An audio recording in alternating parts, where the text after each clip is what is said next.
Good afternoon, good morning, good evening, everyone, wherever you are joining from. Welcome to another installment of the Unlock Book Club.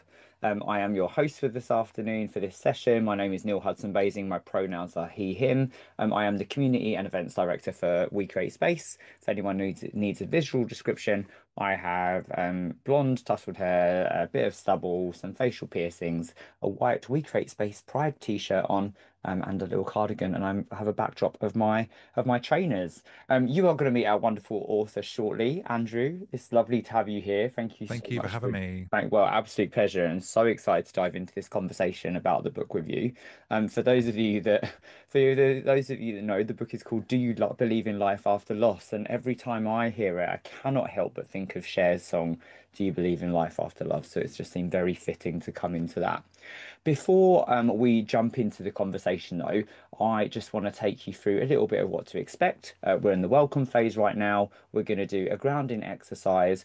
We're going to have a little bit of a reading and an overview from Andrew, and then we're going to have a chat. And then it's over to you for your questions. We really want you to get involved in this conversation.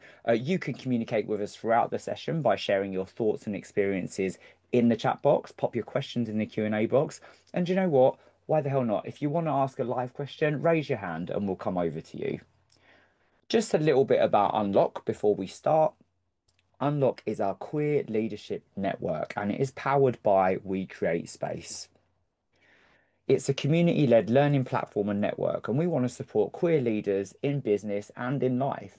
And we want to equip you with the tools to thrive. We're all about bringing people together, creating spaces for people to learn, connect, and grow, and ultimately unlock your innate potential.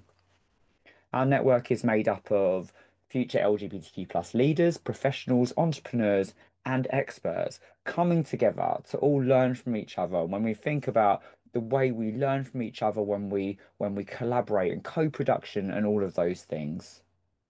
And what does it look like? Well, Unlock looks in a multitude of ways. We've got workshops, we've got our master classes, we've got another one coming up on the 26th of June, looking at embracing technology, retreats, networking, resources, and more. We've got the Unlock podcast, and in terms of the events that I'm involved in, it's the Unlock Book Club, and our Queer Leadership 101 series as well as the master classes. Just a little bit of a group agreement as we go into today's session. Be open and respectful. Hey, this is a place for you to ask questions. This is a topic that is so kind of not talked about enough. So ask the questions. As long as your curiosity is centered in kindness, it's all good with us. And naturally, some of the topics that we cover at Unlock events, We Create Space events, can be challenging and triggering. The topic of loss can be really triggering. So please do take care of yourself whilst engaging in today's session. We want you to feel safe and looked after. If you need to take a step away, do that and then come back to the recording. So let's kick things off. We would love to hear from you. We've got a Menti poll, and this is going to really set the scene for your experiences of loss and give us a feel for where you're at today in terms of your understanding. So, scan the QR code. I'm also going to pop the link in the chat box. Give me a second, and I'm going to grab that link for you. And we would love to know, what words would you use to describe loss? Loss means so many different things to all of us. And then what experience of loss has impacted or shaped you the most? We're so shaped by everything that goes on. I think that loss, and as we go into the conversation around this book, we'll hopefully walk away with a bit more of an understanding and appreciation for loss and how it can impact us.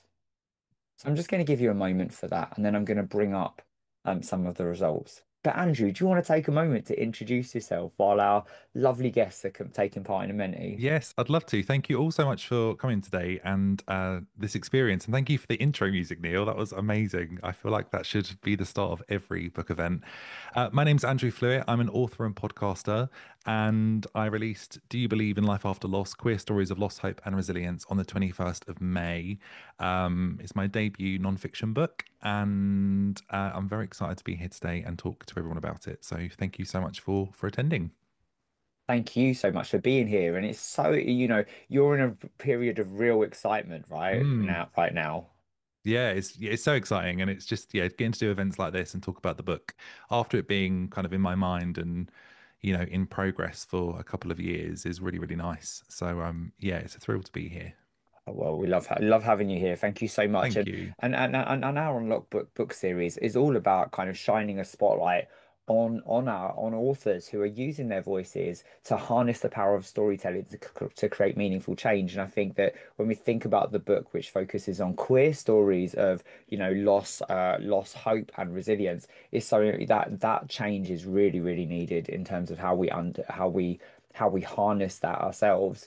And yeah, our queer leaders have come from a variety of different backgrounds that we've showcased so far. So really excited for this conversation. I am just going to bring up some of those Menti results for everyone to see. I'm going to present those. Hopefully you can still see my screen.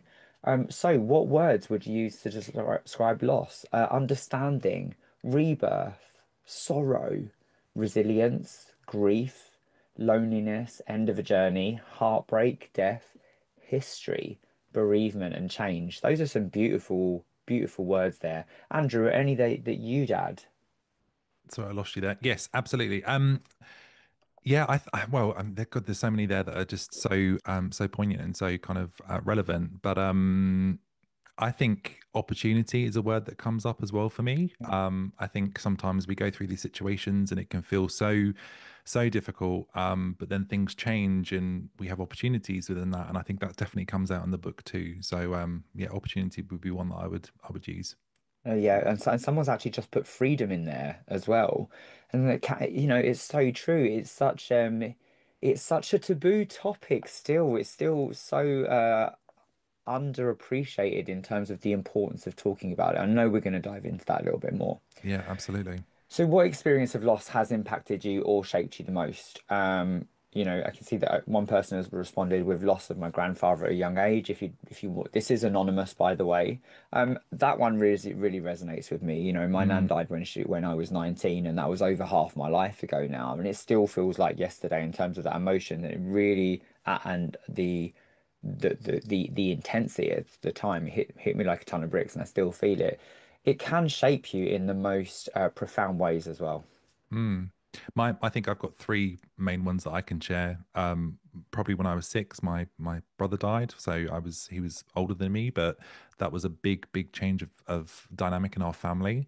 I lost a best friend when I was 23, so that was like another stage of grief and something that I was unprepared for.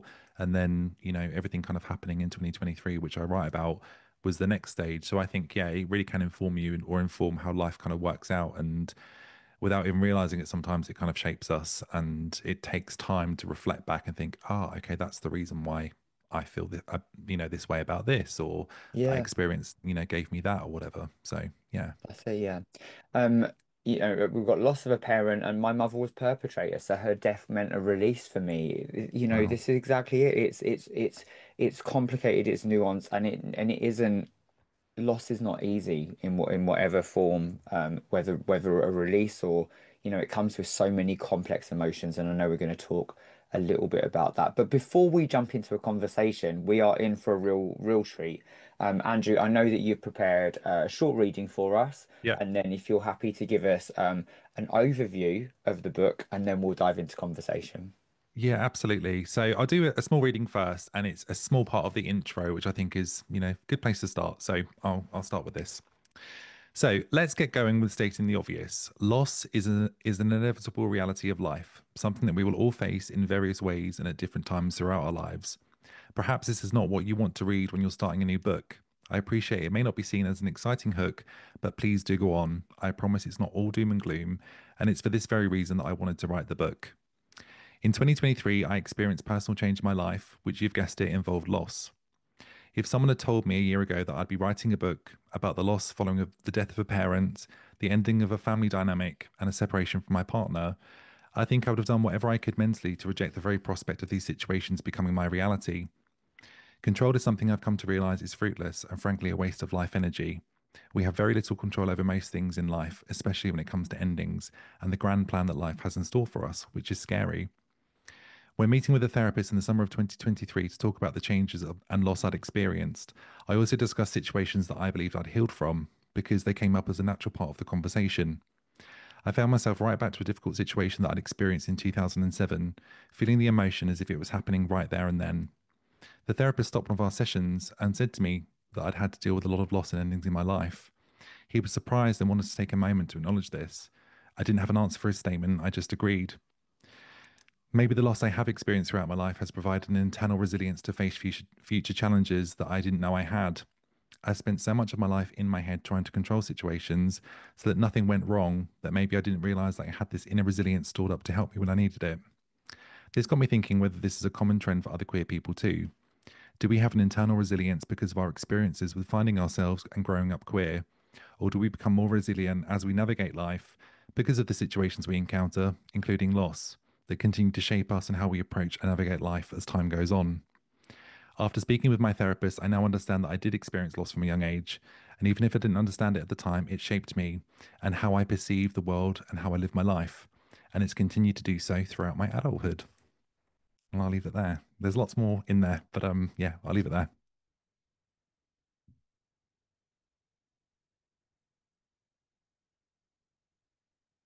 How am I still not muting myself? There is so much in there, and there's so much in the book as well. Do you want to give us a quick overview of the format of the book? Because it might not be Yeah. what people are expecting. Yeah, of course. So in 2023, I experienced personal loss. My dad died in the January of 2023. And then I made a very difficult decision at that point in time to move away from members of my biological family because the relationships and the dynamics just didn't work anymore. And it got to a point where that needed to happen. And then shortly after that, my partner and I of 18 years at the time decided to separate. So all the family dynamic that I kind of had known and become used to was gone essentially, and I was kind of alone with my thoughts and processing what had happened. Um, and I decided to channel all that energy into writing the book and into processing my loss. I find creativity a very cathartic process, and it kind of always amazes me that in the moments like that, when everything's falling apart, I still find the energy to kind of create and try and use that energy into something positive. But I think for me, it was just a really helpful way of processing.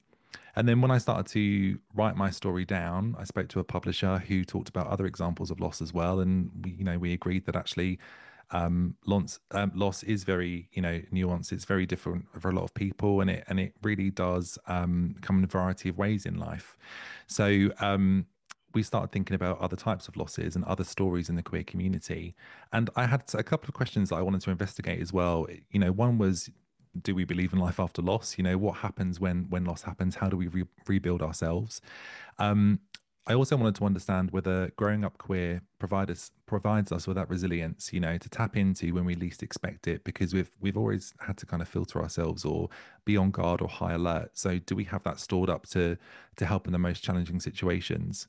So then I interviewed 9 people for the book, and we cover a range of different types of loss. So loss of identity, loss of community, loss of a religious community, loss of a parent. One of the interviews is with my partner. We did work things out, thankfully, and we moved forward in a positive direction. So that's amazing. But loss of a partner is one of the interviews, and I wanted to talk about that quite openly and unapologetically as well, because I think it's something that, again, we kind of shy away from. If we have problems in our lives, we don't like to talk about them too often. And, luckily I'm in a relationship with someone who was very open as well. And we felt that that was a really brave and kind of courageous thing to do. And as he said when we were talking about it, there's no kind of nothing to maintain anymore. It's kind of done. It is what it is. So why not talk about it? So that was a very cathartic and healing process in itself as well. Um, so yeah, so the book is kind of structured with 9 different interviews. My story is kind of weaved throughout that rather, and also I have a therapeutic opinion from Silva Nevis, who is a psychotherapist. So he provides a lens on kind of how we deal with loss, and talk about the different chapters, and I have questions that I want to ask after I've interviewed each person. So it's a collection of interviews, 9 incredible stories from amazing voices in our queer community. And, the book is loss, hope, and resilience. And what I would say as well is it's filled with optimism. When we lose in life, it can be incredibly difficult and it's very difficult to process. But I do believe there is opportunity with that. And over time, when we're ready, we can kind of find that strength and move forward. And that's the message that I want to get across in the book as well. It's not just about the situations, as difficult as they can be, it's how we overcome those situations and kind of grow and move forward too. I guess just to kickstart us, um how much of the experience of writing the book has given you that kickstarter for freedom and opportunity? So much. I think first of all, it was incredibly healing to write it, and you know, when you go through such a lot of loss in very quick succession as well, it's incredibly difficult. And I was by myself for the summer of 2023. I took myself off to Gran Canaria. I rented an Airbnb. I spent 82 days in the sun, drinking a lot of gin, smoking a lot of cigarettes, trying to process everything that had kind of happened by myself a lot. I kind of describe it as there being nowhere to run. It was one of those situations where I just had to be with myself. And I think through this process, especially making difficult decisions like, moving away from a dynamic that didn't work with my family as well, what I found is that I finally had my own back. I was finally there to support myself and finally there to kind of call the shots and look after myself as well. And I kind of needed to because I was by myself for a long period of time in another country. I didn't know anyone. I made a couple of friends, but I was alone a lot of the time. So it was a kind of case of having to really be there for myself. So I felt like that has been a big thing to come out of this. And just in terms of like creating and kind of making art and, writing a book, that in itself is a privilege to be able to do that. And for, to get a publishing deal and for people to want to hear that story and also be able to feature other people who have these incredible stories as well. That's a real privilege for me as a kind of creator. So, it's just opened up loads of doors and I feel very passionate about this subject. I feel like it's something we don't talk enough about. Loss is kind of an inevitable reality of life. It happens. If you love in life, you lose, and we will all lose in our lives, and that's kind of a really difficult statement and kind of for people to accept sometimes. But I think with that, what I learned is there was a freedom in that too, because you kind of realize that you don't have forever. So how are you going to live your life? How are you going to, do things that really support you and take steps to empower your own life? And I think that's what I got from the experience as well. So I think all around it's been a very, very kind of healing but freeing process. Healing and free. I mean, for me, I've said to you before, I've had it's my second opportunity to talk to you this week about the Yes. book, which I love. And, I took so much from the book. Even though there's so many different types of loss represented through the interviews, and I do want to come into the interviews around the creative process, but Mm. even though there's so many different types of loss represented, there was at least one or two things that resonated with me in every single story, regardless of whether I'd experienced that exact thing or not. Someone's experience, it might be a lens in which they saw it with, or something that struck them about loss, really, really resonated with me, which just spoke to the fact that this is such a universal thing. So why do you think it is missing from the mainstream narrative? I think, if I think about British culture, I think it's kind of like a taboo subject. It's one of those things we're afraid of talking about. I know people that are really scared to talk about, death and, don't like to think about things going wrong or endings. And I've been that person too. I have OCD, so my mind is very kind of controlling in the sense that I'm looking for danger. I'm on high alert. I don't want something to go wrong.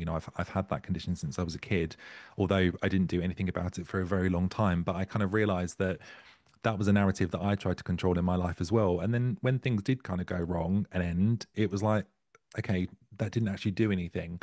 But I think we are scared of the unknown. I think we're kind of taught, it's in our nature, isn't it? Fight or flight. You don't want things to go wrong. You look for danger.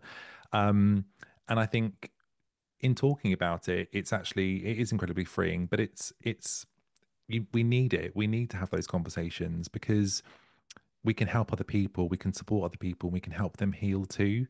When I was in my 20s and I lost a very dear friend to me, and it was just the most awful time. And I remember I remember the day after the funeral, going back, I was 23, so I had, zero kind of life experience really. I was just kind of making it up and trying my best. And I remember going to the funeral and the next day driving to work and thinking, so that's it then. We just now go back to work into the office and make everyone a coffee and have the normal conversations and deal with the customers that are difficult and all that kind of stuff. It was just like this thing that I couldn't quite get my head around, and I wanted to keep talking about it, but no one did. And that's what I found as well, is that people are sympathetic to a point, but after a while they're kind of a little bit bored about your grief. They're like, okay, that's a really sad thing that that happened, but can we move on, because it's quite a distressing and depressing conversation. But when you're in the midst of grief and you're really, really struggling, you need someone to put an arm around you. You need someone to listen. So I think finding our people, finding whether it's, our families and friends, our chosen families, people that can really, you know, um, have the patience to listen and to put an arm around you and be there for as long as they need to be. That's so, important, because one day they will need that too, whether they know it or not. And it's not just about, losing someone through death. It can be any situation, family breakdowns, relationship endings. It can be, just going through life and realizing that opportunities have been taken from you, and you're kind of in this place where you're lost and you don't know what to do with yourself, and you're having to make really difficult decisions. Those kind of things are losses too. And we need to have those people around us to talk openly and freely about it. So, yeah, I feel very passionate about it. I feel like it's a conversation that we need to keep having, and, be really open to listening to people when they're going through difficult times. So important. Yeah. Yeah, I think when we talk about trauma, we often talk about big T and little T trauma, right? I don't know whether you've heard of that, but you've gone through some kind of like I would probably describe as big T trauma and experiences of grief. Has your relationship with grief evolved over the years throughout going through those, and has it changed since the book? And off the back of that, has it changed the way you support others with grief? I've tried to make friends with grief, because I feel by making friends with grief, you can then tap into those emotions of, let's take, death for an example, losing a friend, losing a parent. It's a really, really difficult thing. When you make friends with it and try and avoid it, I think what you end up doing is, you know, connecting with those people that have passed as well. So, an example I can give you is a few weeks ago, I put together a playlist of songs that over the years have kind of got me through loss, got me through difficult times.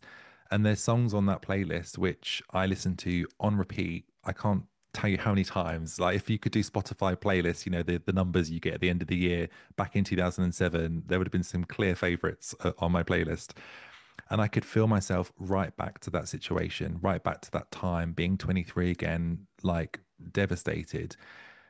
And there was something really powerful in that, and recognizing that actually music could take me back to that time, and allowing my grief to kind of be there, even in that moment 18 years later, was wonderful, because I got to think about my friend. I got to Yeah, imagine what it would be like to talk to her, to hold her hand, to hear her laugh again, those kind of things. We need to have those memories. They're really, really important. And they're not there all the time. With time things do move on. That's a natural, I think, natural thing with grief. Things do change, and we you do get on with your lives in some kind of way. But I think making friends with grief and being able to tap into it, and it being there and not being afraid of it, is really important, and it's powerful because it can evoke memories as well.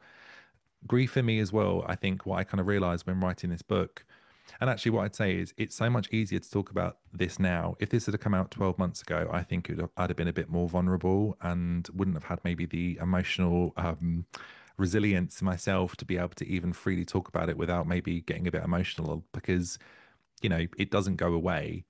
But I remember talking to my friend a few months ago about the book and about everything that kind of happened, and we were just kind of, replaying stories and stuff. And my chest and my neck and everything just felt really tight, and this emotion kind of crept up, and then tears. And it's like, kind of feel like grief sits on my chest. It's always there.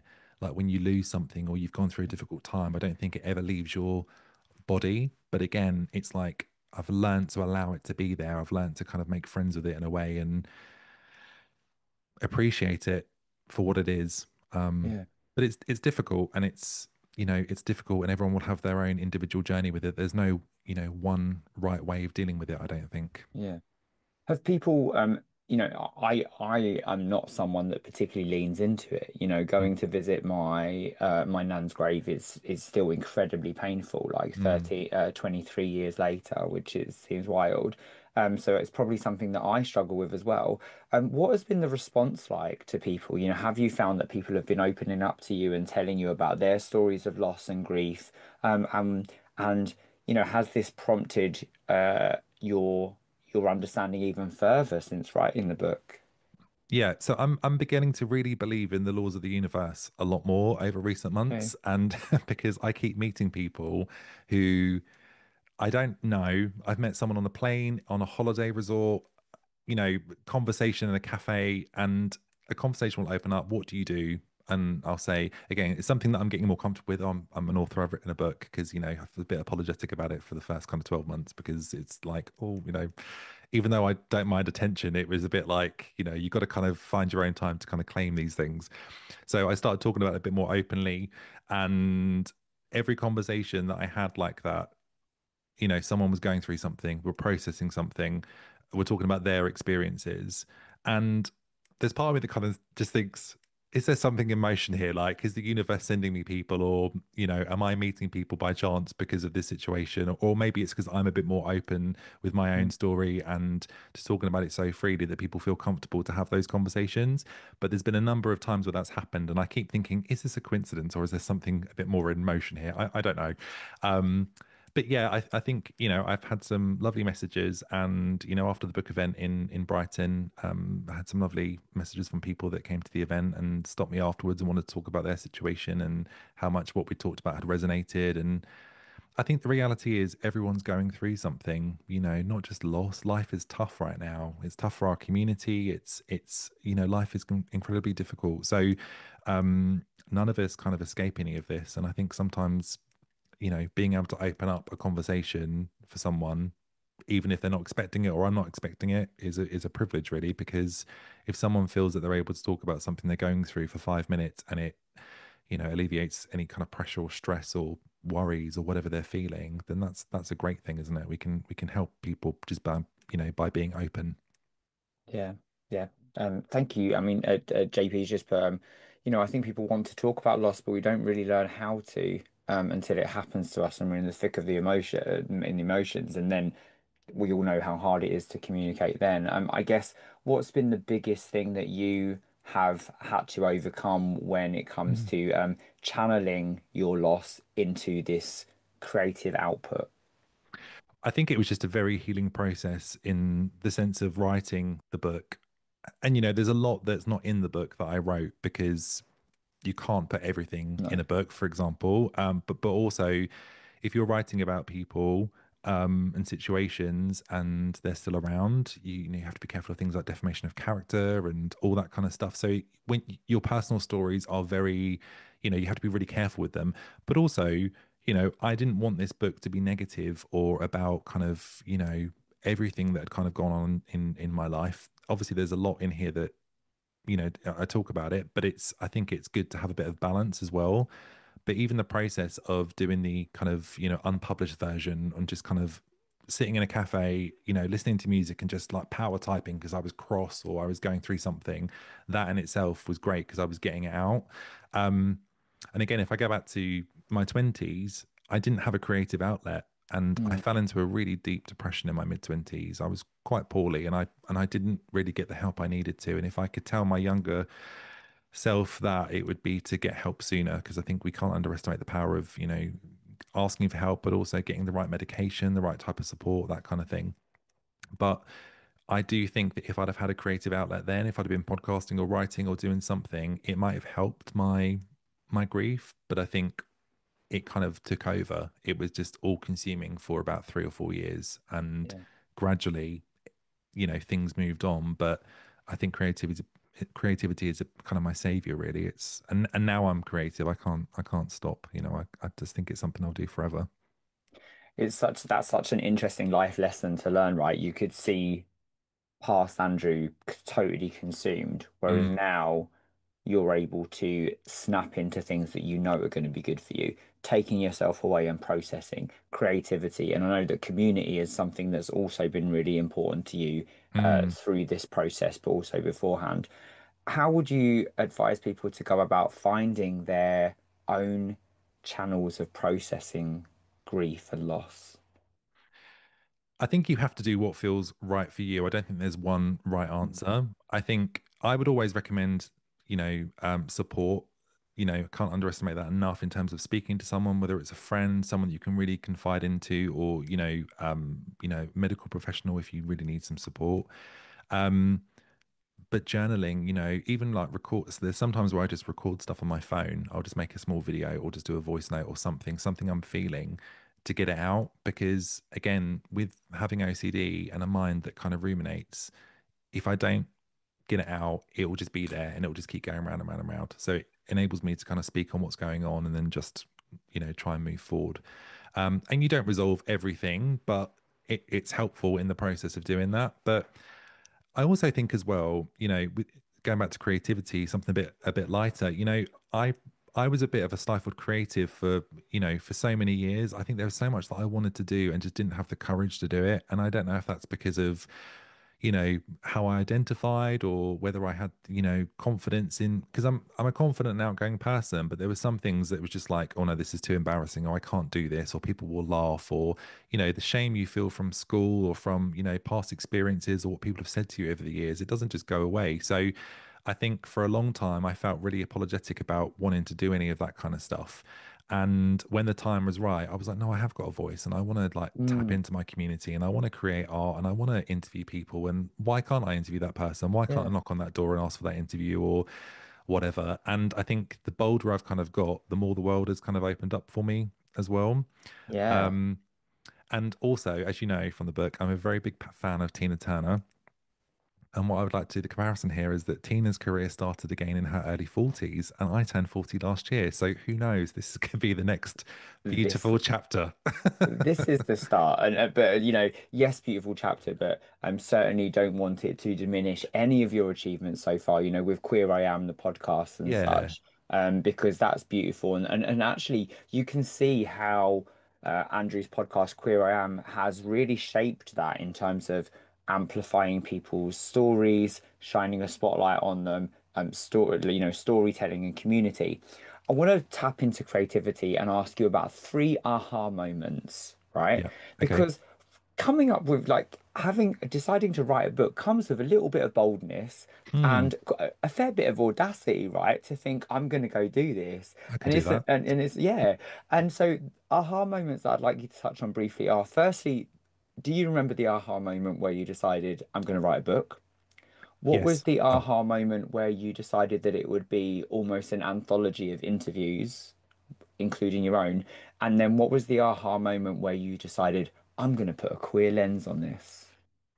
so the book, I'd started reading a lot of queer books from like 2019 onwards, and I just felt like I wanted to use my voice. And when I moved to Brighton in 2021, I met lots of people in like the pub and cafes or just talking about stuff, and it was moving to an environment where like queerness is celebrated and it's so visible. I think it just enabled more conversations to happen. So it I went from kind of reading lots of books and enjoying the conversations to thinking I've got something to add here. So I started thinking about writing before I came up with this idea, and I did write, and I realized that I actually really enjoyed the process. I always assumed that to be a writer or to be an author, you need to be really intelligent or bright, and I think I'm intelligent in the sense that I've got common sense. I'm quite pragmatic. I kind of, I've got good drive and ambition, but I wouldn't say that I'm, really, really bright or anything. I didn't apply myself at school. I hated school. I'm not academic in the slightest. So, you know, I just thought, well, I can't be an author because surely I need to have X, Y, and Z qualification and be seen in a certain way. And then when I started writing, I realized that I had a real love for it and I really enjoyed using my words and trying to I don't know, just put something together that I was proud of and that resonated with me and hopefully would resonate with other people. So I started writing after my dad passed, and I was just processing stuff. And then when I separated with Theo, who's my partner, I went out one evening and I woke up the next morning and we decided to separate and I decided to go to Gran Canaria for a bit. And I remember thinking, I can't believe everything's happened. Like, what happens when we lose? And then the title just popped on my head. Do you believe in life after loss? And I've said this on so many interviews. I don't know if it's because Cher was playing on repeat in the gay club the night before, or whether this is just one of those moments, but it popped in my head, and I was like, "There's something there. What happens after loss, and do we? How do we move forward, and how do we recover?" And so that was how it was born. Oh my God, I forgot the second one. I'm so sorry. The anthology of interviews. Yeah, that came from, telling my story and then having an honest conversation with the publisher and them saying to me, look, there's something here, but actually, if it was just about what you went through, it would be quite memoiry. And actually, no one knows who I am. So it's like, who would be attracted to reading that book? It had to have something else. And, it was about there are loads of different voices in the community, loads of different experiences. Is there something here about, pulling from different voices and telling their stories and kind of creating something which supports so many different members of the community? Um, and I nearly didn't do it because I was exhausted and I read it and sort of thought, maybe this just isn't for me. Maybe I won't do this. And I chilled out for a few more weeks in Gran Canaria. And the week before I was due to come back, I looked at it again and thought, no, I'm going to put a proposal together. And then 2 months later, I got the book deal. So, Well, hey, yeah, I don't know. It nearly didn't happen, which now when I think about it, I'd be devastated if I'd let that opportunity kind of go. And then I think, I was just really interested in my experience from, my life and how I'd lost and what had kind of gone on with me and what informed those situations and different experiences. And I guess I always wanted to write about, queerness and amplify voices within the queer community as part of my podcast. And it felt like a natural thing to include other voices, but also from the queer community, because I think, as I said to you before on the previous interview that we did, you know, I don't relate to every story in this book, but I can relate to these people. I can relate to different things that they've said, and I've taken so much and been so inspired by those conversations. And some of these are real full circle moments because I've read these people's books before I even started creating. I remember in my old life reading these books thinking, wow, what an amazing writer and story. And then so to have people like Mendez and Juno Roach as part of this book, I'm just like, I can't believe that happened. That's such a full circle moment. yeah, So yeah, I just want to create stuff for our community really and keep amplifying voices. And I think it's incredibly important. We need to kind of keep creating queer art. And it's yeah. yeah. And the people that you've interviewed have really rallied behind you, right? And being involved in the project, and the people that you've featured in the book have been on your latest season of Queer I Mm, Am as well. And that you're yeah. right, those full circle, queer full circle moments keep on kind of coming back round, and Yeah. it is really beautiful to see it all coming together and that support for you. How did you choose who to feature in the book?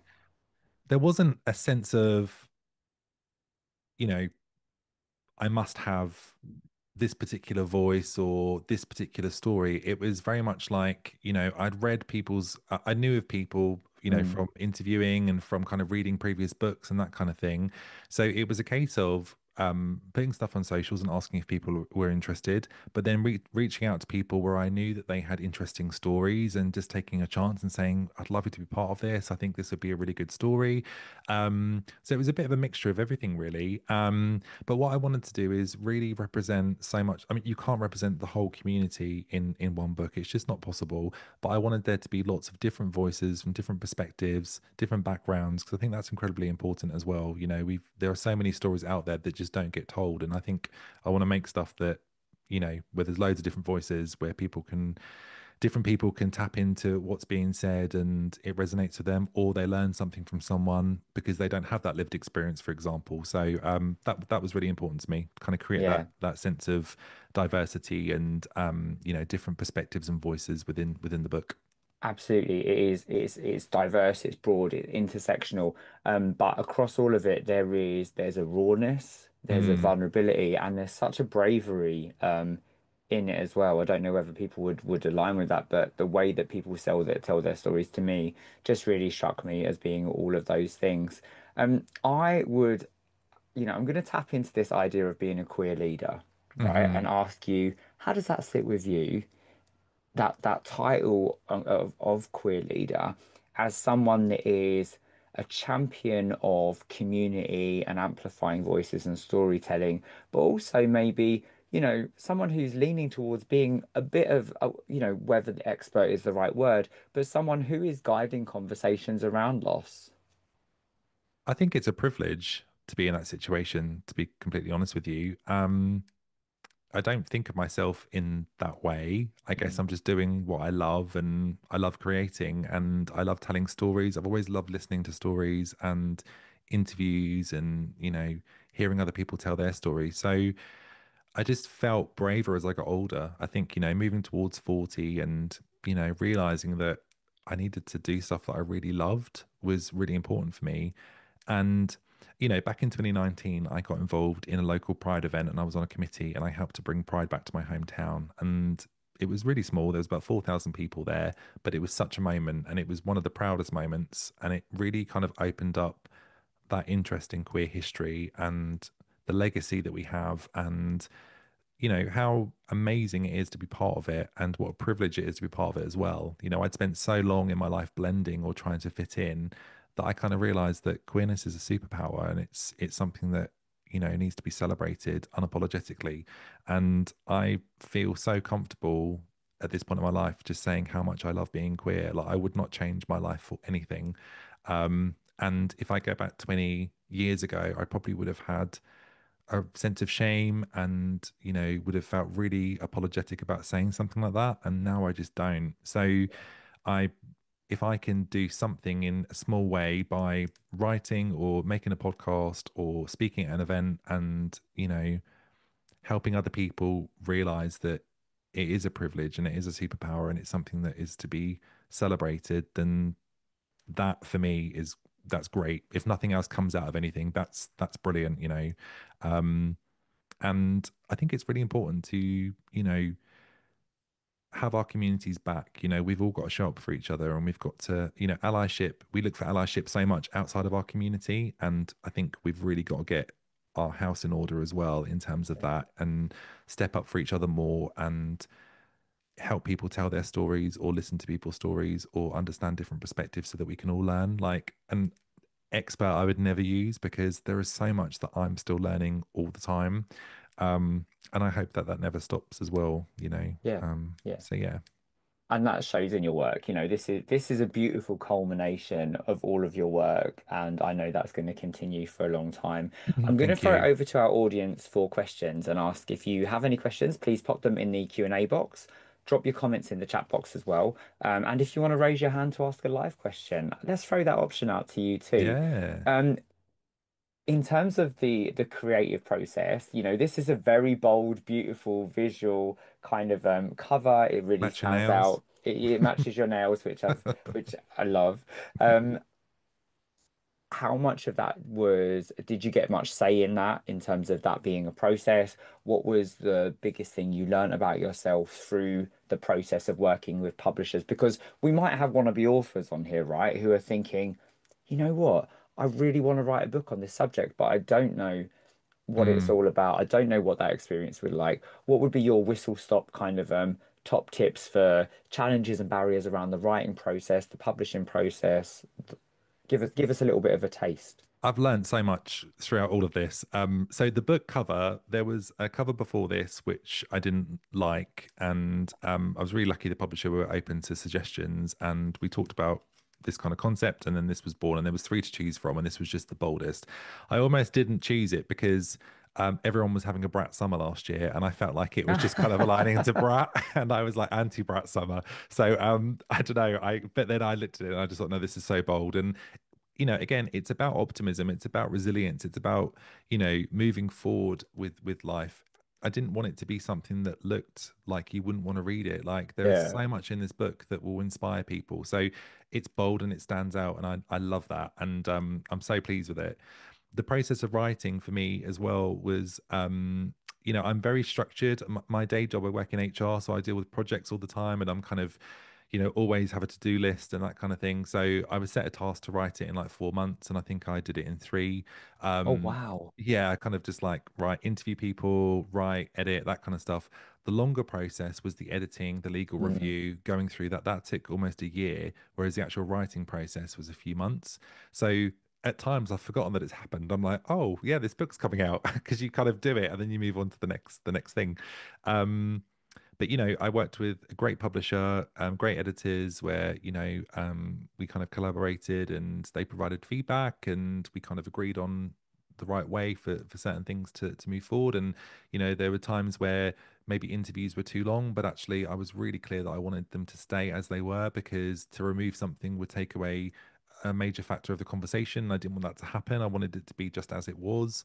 So I was really lucky they were so open to those conversations. And yeah, and then it's now here in the world. My baby is out there. So yeah. And is it a real feel good, beautiful moment to see people holding it? I went to a bookshop today because I'm hosting an event tomorrow evening, and I had to go and pick up the book to do some frantic reading in 24 hours. And my books were sitting there on the shelf, and I was like, "Oh, that's really cool. It's lovely." So I'm very proud, and yeah, I am. I'm incredibly proud of it. I'm proud of everyone that's involved, and it is a real privilege. Honestly, it's so amazing to be in this situation. So, and I'm already thinking about my next idea. I've started a proposal for book two. So, I don't. Amazing. Yeah, I'm not going to stop. It's going to keep happening, I think. Fantastic. Yeah. If anyone has any questions, please do share them. We'd love to answer them. Um, I just want to, before we finish and hear some of your takeaways, you've already shared a little bit about your ambitions. Mm. If you could summarize what your hopes for the book would be, how would you summarize that in a few words? I mean, personally, I just want to talk about it as much as possible. So I would love to do more events, and there's a few things coming up, which is really exciting. And the opportunity to speak about these experiences, I think, is just, a privilege. So I'd like to do more of that. For the book itself, if it helps a handful of people, if it helps more than great, I would love that. I would love for loads of people to buy this book and for it to be something that resonates and something they recommend to their friends and things. But that's kind of not in my control. But from the feedback I've had so far, people are really enjoying it and they've resonated with the stories and that kind of thing. So if it can continue to do that, then that's just amazing.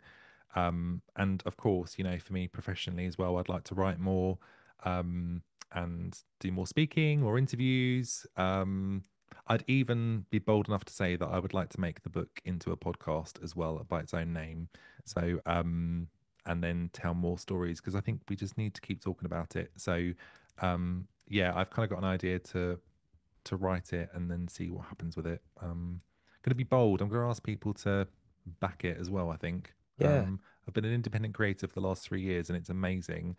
And you know what it's like. It's a hustle. Like yeah. you're an independent creator. You have to really bang down doors and get people to take your work seriously. And it would be really lovely if people would recognize the book, and then the podcast could become you know something with a I don't know, financial support or a brand or a team that would support it to be able to take it forward into a different direction. But if not, I'll make it as an independent, and Yeah. because again, I just want to keep telling these stories. But you're putting it out there, and Putting I it out think that's there. where that's I've where it starts. I have a jar on my desk. I'll share this with everyone, and it has all of my orders for the universe, because I keep believing in this Okay. universal manifestation, and things keep happening when I'm asking for it. So I'm like, okay, people are listening. So yeah, I've got a list of desires in my jar, and there'll be more going in probably. You have to ask, I think. You have to ask, but you have to do the work as well You behind it. do, you Yeah, do, it's not it's not absolutely. it's not some magical wish list. It's not that we're not talking about the secret here. You've got to No, do the work behind you do, you it. do. We've got some nice comments in the chat box, some great comments. Adrian said, enjoying all this, very inspiring to showcase personal stories that are examples of transforming pain into power. I agree, writing is a real therapeutic process. And Dan said it's a great format for this subject. Everyone has a different view on loss and how it shapes their life. And it's really captured, beautifully throughout the book in the way that you take you take us as readers on this journey. And I love the way you play around with the format. But you guide the each individual contributor through their journey as Yeah, well in a way that answers the questions, and gives them the space to tell their story how they want to tell it. It's thank not you. prescriptive. It's not overly directive, though you've got your core functions of do you believe in life after loss and the queer lens of loss. Um, there's so much space. There's so much safe space in the book.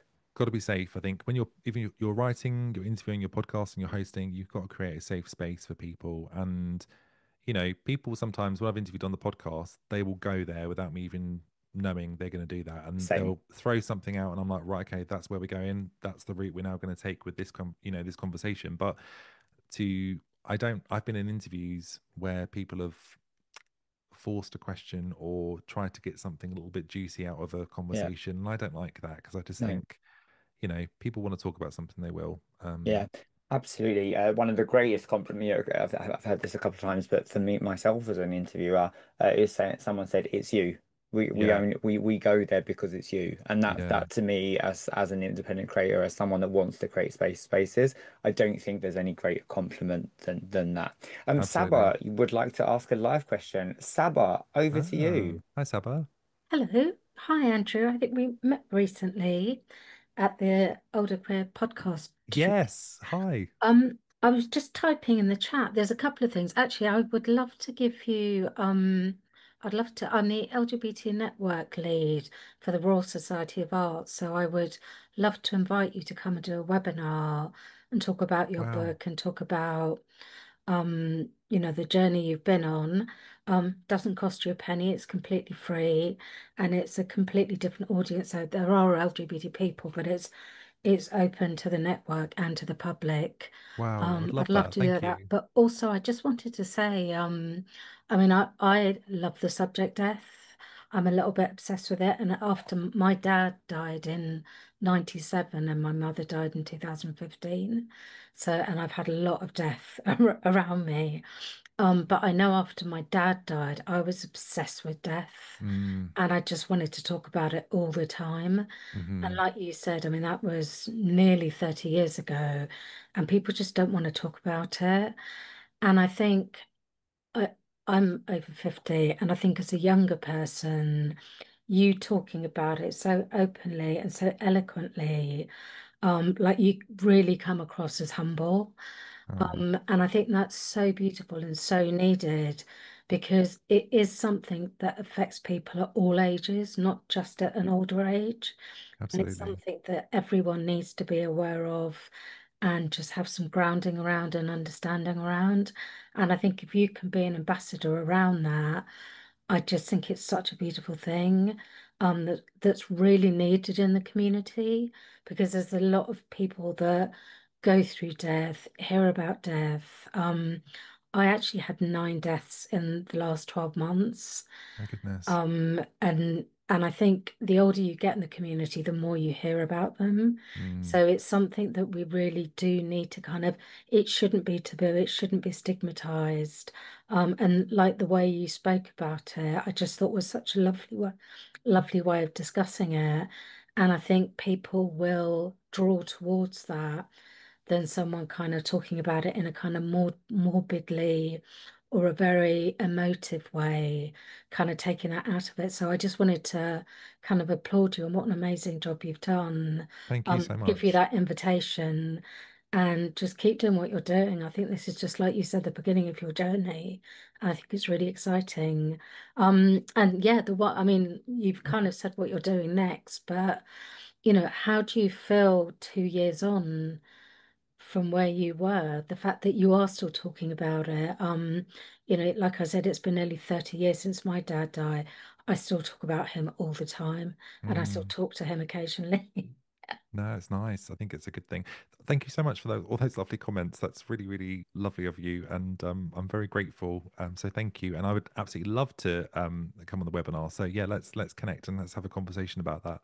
I think for me, 2 years on, I think as I said earlier, I'm in the right place to talk about this book now and everything that kind of happened because I'm happy. Life is good, and despite there being really difficult things happening at that time, like a separation or you know moving away from members of my family, for example, I realized that even those situations, as difficult as they are, were really healing for me as well, because it was an opportunity to really support myself, and also recognize that sometimes staying in situations, you're contributing towards a dynamic that doesn't work anymore, and Mm, it's not only making you unhappy, but maybe others too. And I can't speak for other people, and that wouldn't be fair to do that. But I certainly know that I feel a lot freer in my life, and able to support myself more because I've made some really empowering decisions. But it's really difficult to do that. It's and some people don't have a choice in those situations. Some Mm. people are cut out without knowing why, and it's a really difficult thing to kind of deal with.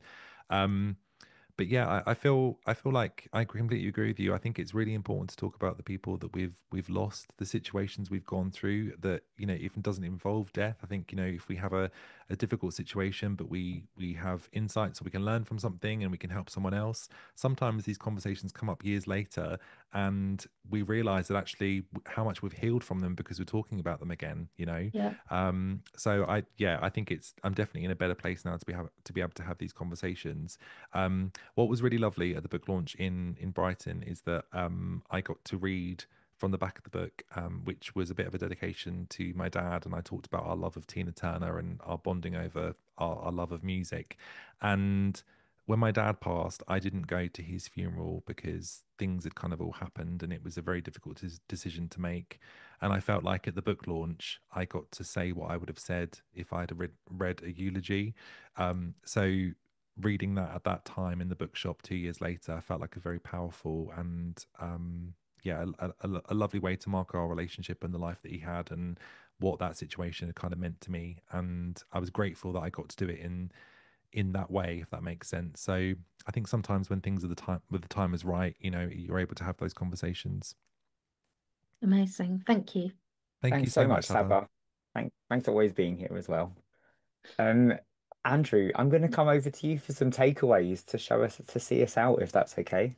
Yes, absolutely. Yeah, so these are a few things that I feel and I hope they resonate. So I really do believe that our queerness is a strength. I keep using the word superpower at the moment, and yeah, it's something I'm working on, but I do really do believe it's a strength.